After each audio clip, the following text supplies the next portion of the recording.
Esta é uma história que desafia tudo o que pensamos saber sobre valor e herança.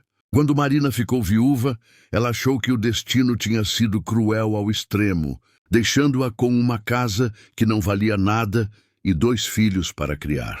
Mas o que estava escondido sob o chão de terra daquela casa iria mudar não apenas a vida dela, mas o destino de toda uma região, revelando que a maior riqueza nem sempre é aquela que os olhos veem de imediato. Prepare-se para descobrir como um segredo de família se tornou uma batalha pela sobrevivência e dignidade. Se você gosta deste tipo de conteúdo, não se esqueça de se inscrever em nosso canal. Nós postamos um vídeo todos os dias. Dê um like no vídeo caso você goste desta história. E deixe nos comentários contando de onde você é e que horas você nos ouve. Para a viúva, seu marido só deixou uma casa de R$ 5, mas o que ela descobriu mudou tudo.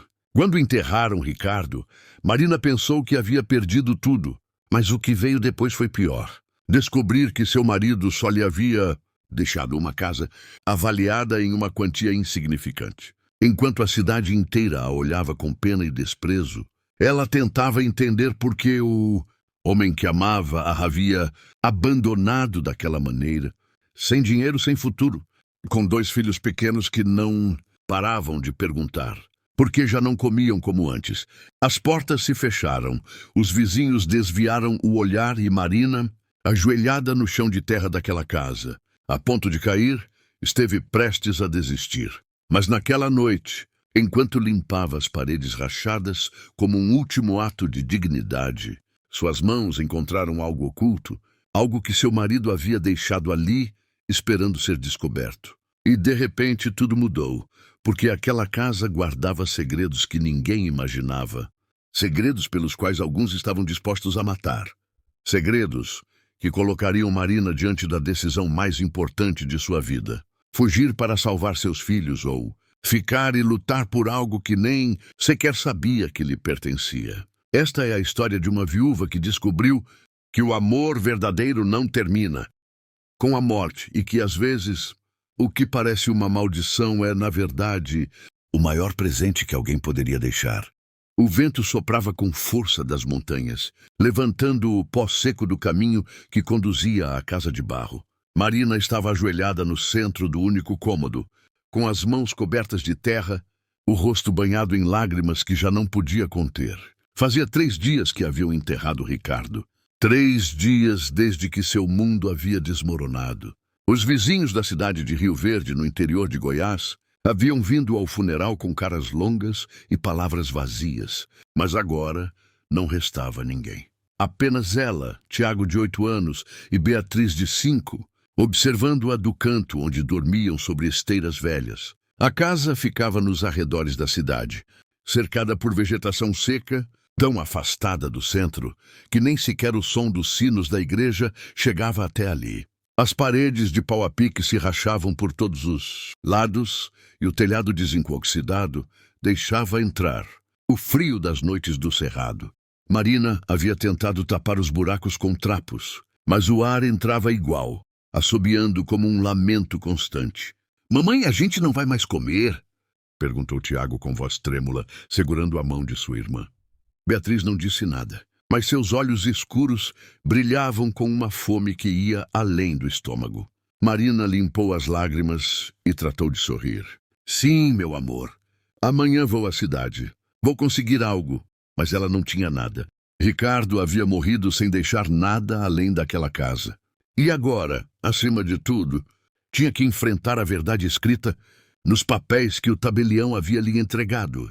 Naquela mesma manhã, havia caminhado 2 horas, sob o sol abrasador, até o escritório do Dr. Mendes, um homem de bigode ralo que cheirava a café velho e desinteresse.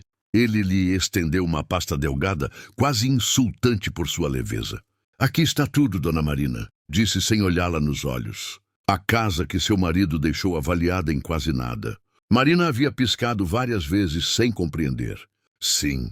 É o que vale segundo o cadastro. Não há mais nada. Nem economias, nem terrenos, nem animais. Só isto. O advogado fechou a pasta com um golpe seco e voltou aos seus papéis.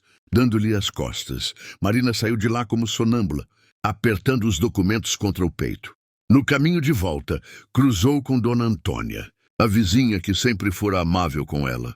Mas desta vez, a mulher desviou o olhar e acelerou o passo como se Marina carregasse uma praga.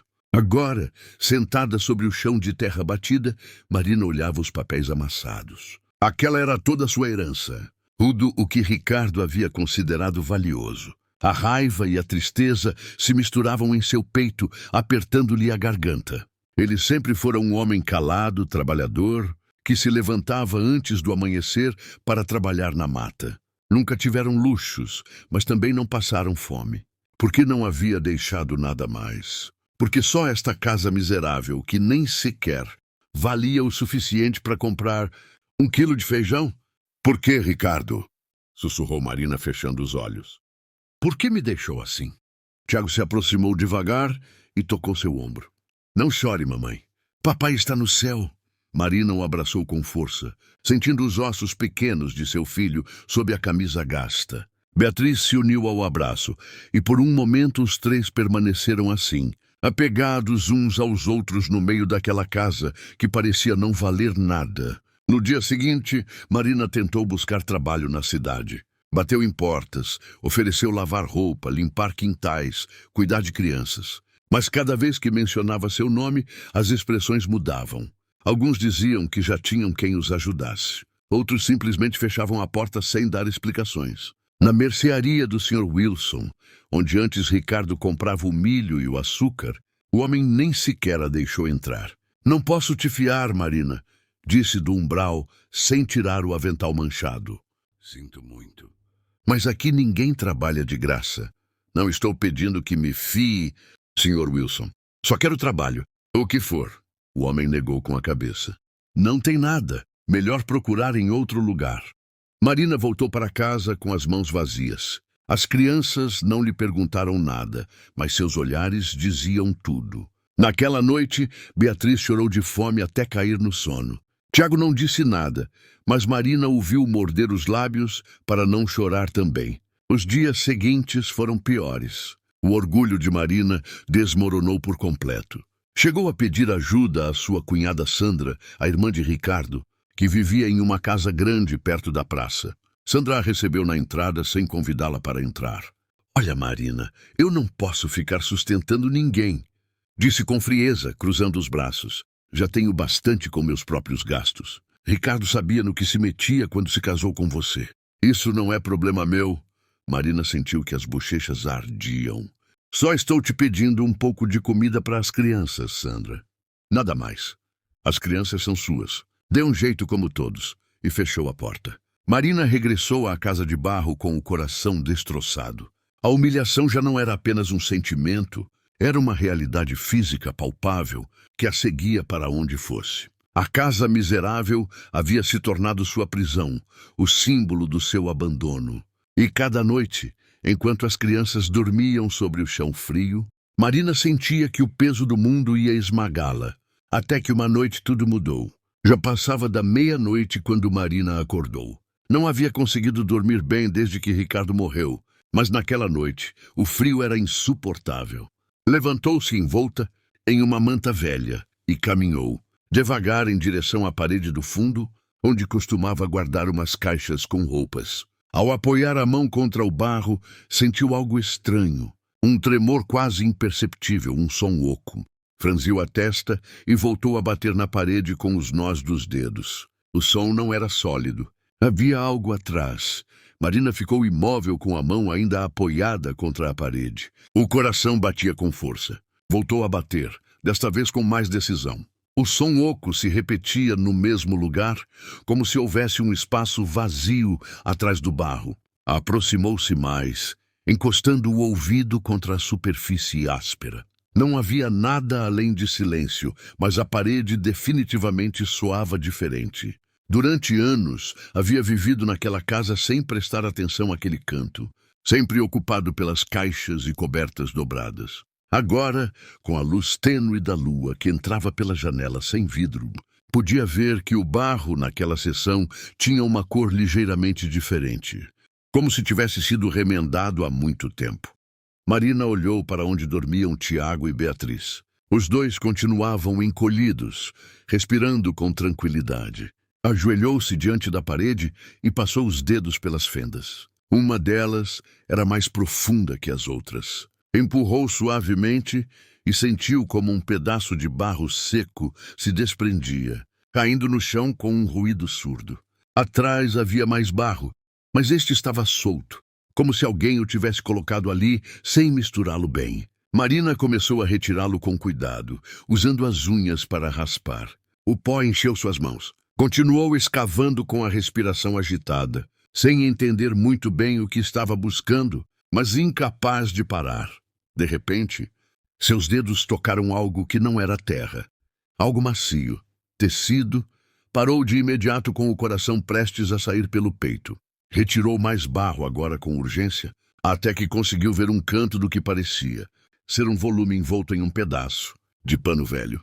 Puxou com força e o pacote saiu do seu esconderijo, levantando uma nuvem de poeira que a fez tossir. Marina sentou-se no chão, segurando o volume entre as mãos trêmulas. Não pesava muito, não podia ser ouro nem joias. Então, o que era? Desenvolveu o pano com cuidado, desfazendo os nós. O tecido estava tão velho que se desfazia ao tocar. Então ela viu cartas, dezenas delas, todas amareladas pelo tempo, amarradas com um cordão fino. Marina as pegou com mãos trêmulas e as aproximou da luz da lua. Estavam escritas à mão, com uma letra que reconheceria em qualquer parte. A letra de Ricardo. Escapou-lhe um soluço sufocado. Desatou o cordão com dedos desajeitados e pegou a primeira carta. O papel rangeu ao desdobrá-lo. No canto superior, com tinta desbotada, dizia: para Marina, ano 1. As lágrimas nublaram sua visão. Marina, hoje completamos 1 ano de casados. Não sei escrever bonito como os poetas, mas quero que saiba que você é a melhor coisa que me aconteceu na vida. Não te dei luxos, nem casa grande, nem vestidos novos. Só tenho estas mãos e este coração que bate por você. Perdoe-me por não ser mais. Te amo mais do que as palavras podem dizer, Ricardo. Marina apertou a carta contra o peito, soluçando sem controle. Não entendia por que Ricardo havia escondido estas cartas. Por que nunca as havia entregado? Pegou a segunda carta, depois a terceira. Cada uma estava marcada com um ano diferente. Ano 2, ano 3, ano 4, uma por cada ano de casamento. Leu todas uma atrás da outra, sem poder parar. Em cada carta, Ricardo falava com uma ternura que nunca havia expressado em voz alta. Pedia perdão por não lhe dar uma vida melhor, por trabalhar tanto e estar tão cansado, por não poder comprar as coisas que ela merecia.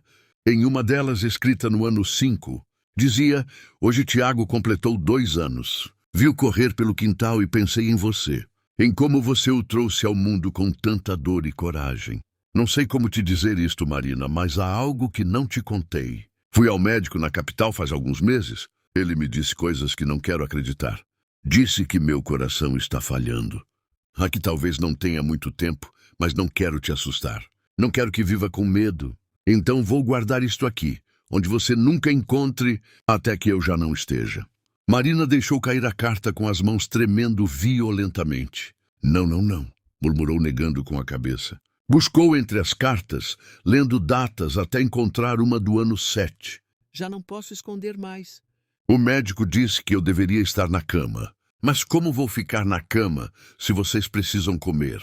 Hoje me ofereceram trabalho na mineradora de cristal. Bom dinheiro, Marina. O suficiente para te comprar uma casa melhor, para que as crianças frequentem uma escola de verdade. Mas teria que ir embora por meses inteiros e eu não quero ir. Não quero que Tiago e Beatriz cresçam sem o pai. Não quero que você esteja sozinha. Então recusei o trabalho. Sei que é egoísta, mas prefiro morrer pobre e estar com vocês do que morrer longe. Marina não conseguia respirar. As palavras se cravavam no peito como facas. Ricardo sabia que ia morrer e nunca lhe disse nada. Havia recusado oportunidades para ficar com ela e os filhos. E ela, em sua ignorância, havia pensado que ele não se esforçava o suficiente. Perdoe-me, Ricardo, sussurrou entre lágrimas. Perdoe-me por não entender. Restava uma última carta, mais grossa que as outras. Pegou-a com mãos trêmulas. Estava datada apenas 2 semanas antes de Ricardo morrer. Marina, se você está lendo isto é porque eu já não estou. E se já não estou, significa que encontrou estas cartas. Não sei se isso é bom ou mal. Talvez você fique brava comigo por não ter dito a verdade. Talvez me perdoe, não sei. A única coisa que sei é que te amo e que lamento não poder te deixar nada mais que esta casa. Sei que não vale nada. Sei que a cidade vai rir de você por isso. Mas te peço uma coisa, Marina, não a venda. Não importa quanto sofra, não importa quanto te custe, fique nesta casa. Há algo que vai acontecer. Algo que não posso te explicar, porque nem eu mesmo entendo totalmente, mas confie em mim. Esta casa, por mais humilde que seja, é o lugar onde sua vida vai mudar, não por dinheiro, mas por algo muito mais importante. Cuide dos nossos filhos. Diga a eles que seu pai os amou até o último suspiro. E lembre-se que nunca esteve sozinha. Seu para sempre, Ricardo. Muito obrigado por ouvir até aqui. Se você gosta do canal e deste tipo de conteúdo, não se esqueça de se inscrever. Nós postamos um vídeo todos os dias. Dê um like no vídeo caso você goste desta história. E deixe nos comentários contando de onde você é e que horas você nos ouve. Marina abraçou as cartas contra o peito, chorando com tanta força que seu corpo inteiro tremia. Tiago acordou e se aproximou assustado. Mamãe, o que aconteceu? Por que você está chorando? Marina o abraçou, incapaz de falar. Beatriz também acordou e se uniu ao abraço sem entender nada, mas sentindo a dor de sua mãe. Lá fora, o vento continuava soprando, trazendo o cheiro de terra molhada de uma tempestade que se aproximava. E em algum lugar da cidade, alguém batia à porta da casa do Dr. Mendes, perguntando pela viúva que vivia na casa de barro. Os dias que se seguiram foram diferentes. Marina continuava pobre. Continuava sem ter nada para dar aos filhos, além de tortilhas duras e água do poço. Mas algo havia mudado dentro dela. As cartas de Ricardo. Ela havia guardado em uma caixa de metal que encontrou no quintal. E cada noite, quando Tiago e Beatriz dormiam, as relia à luz de uma vela. A humilhação da cidade continuava. Dona Antônia cruzava a rua para não saudá-la. O Sr. Wilson nem levantava a vista quando ela passava. Mas agora Marina caminhava com a cabeça erguida, porque havia entendido algo fundamental. Ricardo havia escolhido estar com ela até o fim. Isso valia mais que qualquer herança. Uma manhã, enquanto varria o quintal, apareceu Tiago correndo. Mamãe, vem vindo alguém! Um senhor numa caminhonete. Marina viu uma caminhonete branca levantando poeira. Não era de ninguém da cidade. A placa era de fora, talvez de Goiânia. O veículo parou e dele desceu um homem de uns 50 anos, vestido com calça jeans e camisa xadrez. Levava óculos escuros e uma pasta sob o braço. Marina sentiu um nó no estômago. Homens com pastas nunca traziam boas notícias. Dona Marina Vargas? O perguntou o homem tirando os óculos. Sim, sou eu. O homem estendeu a mão. Me chamo Roberto Lima. Trabalho para uma organização chamada Aliança de Apoio Familiar. Viemos da capital. Marina não apertou a mão de imediato. E o que quer comigo? Roberto baixou a mão e sorriu com cansaço. Só conversar, senhora. Se me permitir. Marina hesitou, mas finalmente assentiu. Não tinha nenhuma cadeira para oferecer. Ficaram de pé sob a sombra de uma árvore. Há alguns dias recebemos uma notificação do Registro Civil. Começou Roberto abrindo a pasta. Estamos mapeando famílias em situação crítica. Seu nome apareceu na lista. Viúva recente, 2 filhos menores, sem renda, vivendo em uma propriedade de valor ínfimo. Marina apertou os punhos. Sim, é correto. E daí? Não venho julgar, senhora. Venho ajudar. Não é caridade, é um programa. Ajudamos famílias a reconstruir suas vidas com capacitação e apoio. Mas precisamos que você queira participar. Marina o olhou fixamente. E por que fariam isso? Ninguém faz nada de graça. Tem razão, mas trabalhamos com fundos de uma cooperativa internacional. Não vamos pedir dinheiro. Roberto fez uma pausa. Dona Marina, vi muitas casas nestes anos. Mas esta casa tem algo diferente. Algo me diz que vale a pena apostar. Marina sentiu um calafrio. As palavras de Ricardo ecoaram. Esta casa é o lugar onde sua vida vai mudar. O que eu teria que fazer? Ele perguntou em voz baixa. Primeiro preciso que me conte sua história, a verdadeira. Depois, se qualificar, começamos a trabalhar. Marina olhou para seus filhos. Está bem, disse finalmente. Sentaram-se sobre umas pedras, e Marina falou por mais de 1 hora. Contou sobre a morte de Ricardo, sobre a humilhação, sobre as portas fechadas. Roberto só escutava, tomando notas. Quando terminou, ele perguntou: "Posso ver a casa por dentro?" Marina assentiu e o guiou para dentro. Roberto caminhou devagar, observando tudo. Parou diante da parede onde ela encontrou as cartas. "Aqui você encontrou algo", afirmou de repente. Marina se sobressaltou. "Como sabe?" Roberto apontou o barro solto no chão. "Alguém esteve escavando aqui." "O que encontrou?" Marina hesitou, mas sentiu confiança. Foi até a caixa e mostrou as cartas. "Meu marido as escreveu, as escondeu na parede." Roberto pegou uma das cartas com cuidado e leu em silêncio. Quando terminou, tinha os olhos úmidos. "Dona Marina, isto não é só uma história de pobreza, é uma história de amor.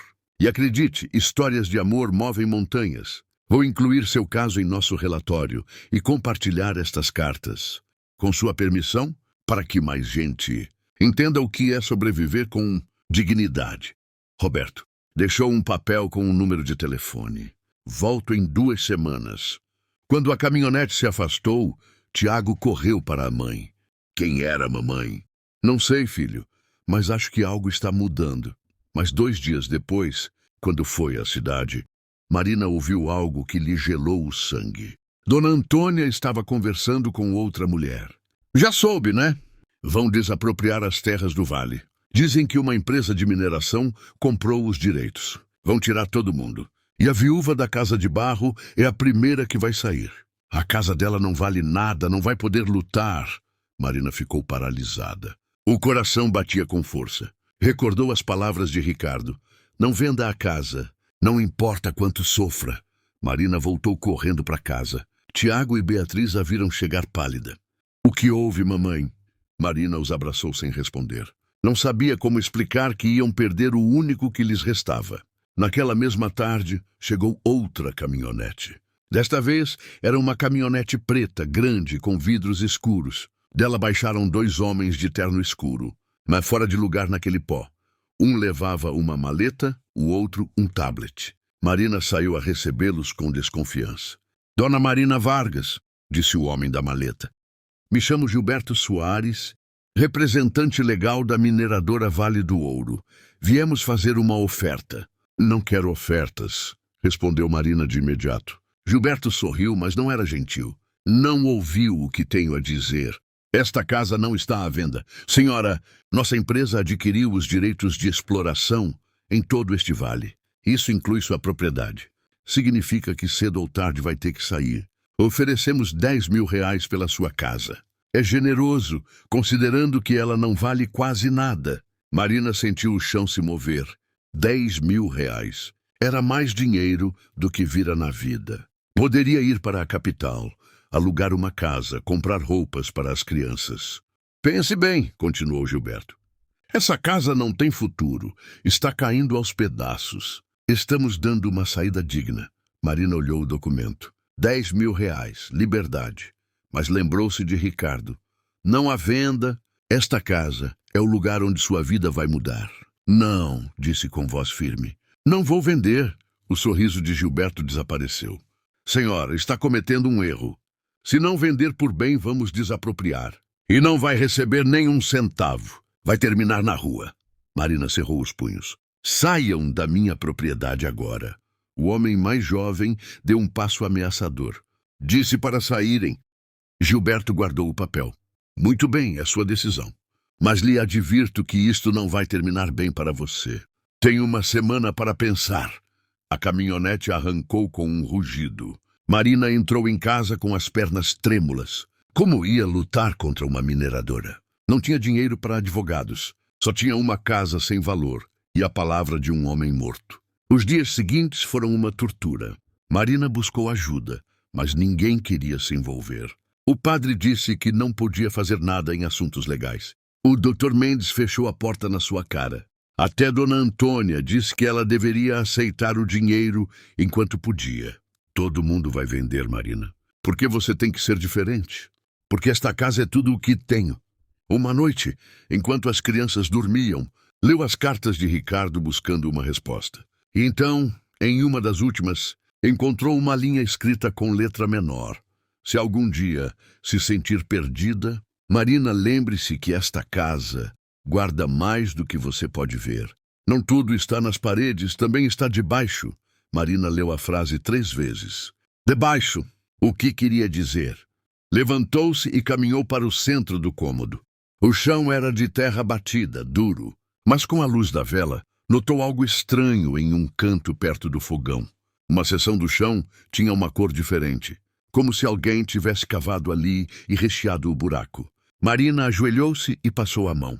A terra estava mais solta. O coração acelerou. Foi ao quintal, pegou uma pá velha e começou a cavar. No silêncio da noite, o som da pá contra a terra ressoava. Cavou 10, 20, 30 centímetros. Então a pá bateu em algo duro que não era pedra. Escavou com as mãos. Seus dedos tocaram metal frio. Era uma caixa de metal, do tamanho de uma maleta pequena, com um cadeado oxidado. Marina atirou do buraco. Golpeou o cadeado com uma pedra até quebrá-lo.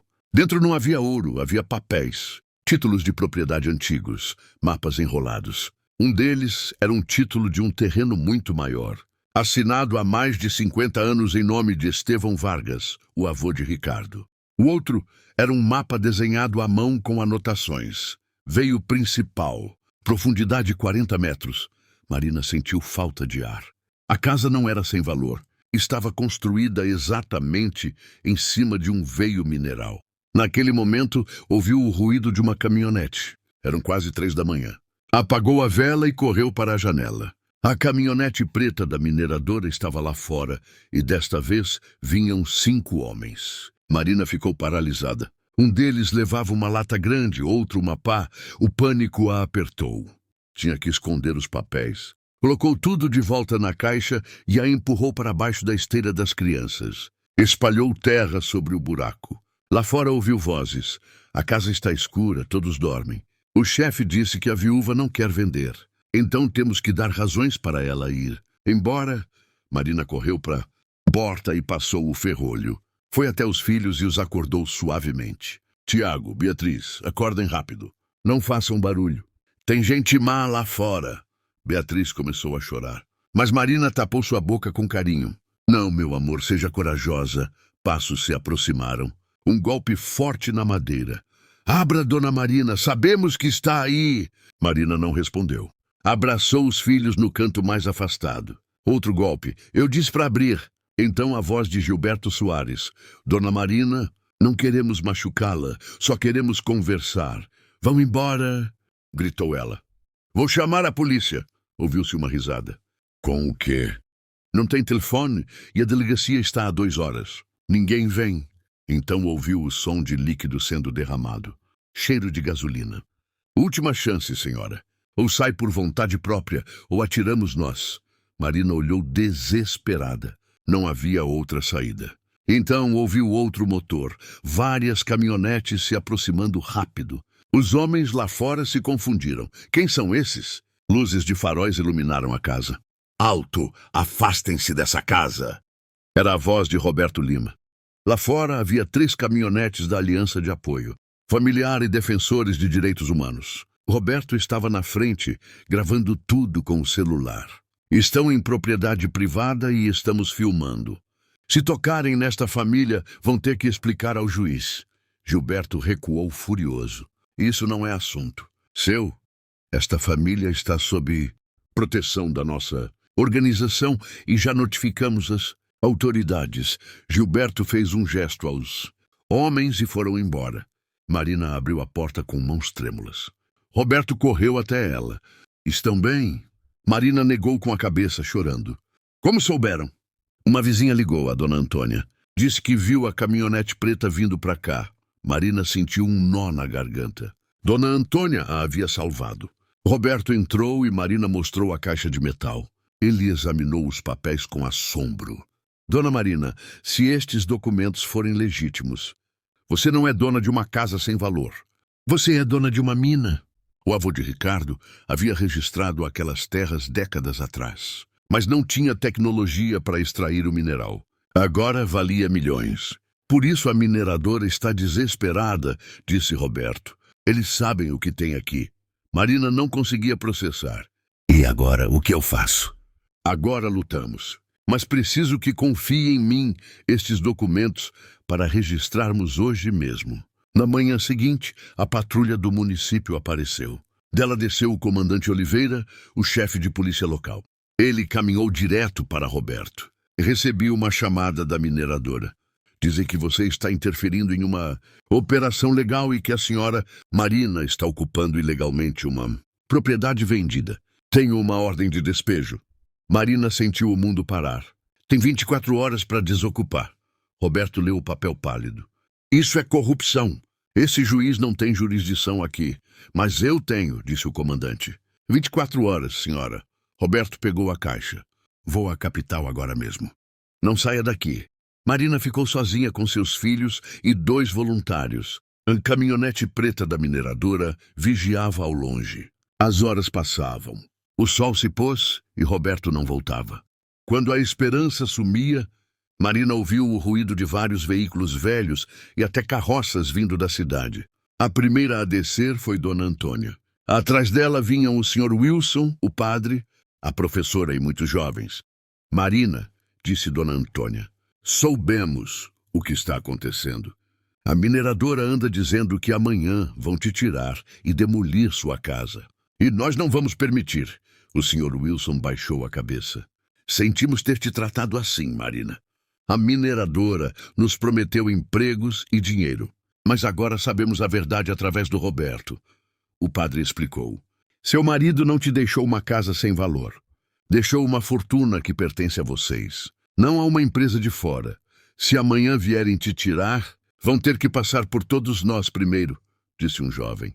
Naquela noite o quintal se encheu de gente. Fizeram fogueiras e rezaram. Às 10 da noite, Roberto voltou com a caminhonete branca. Conseguimos! Gritou.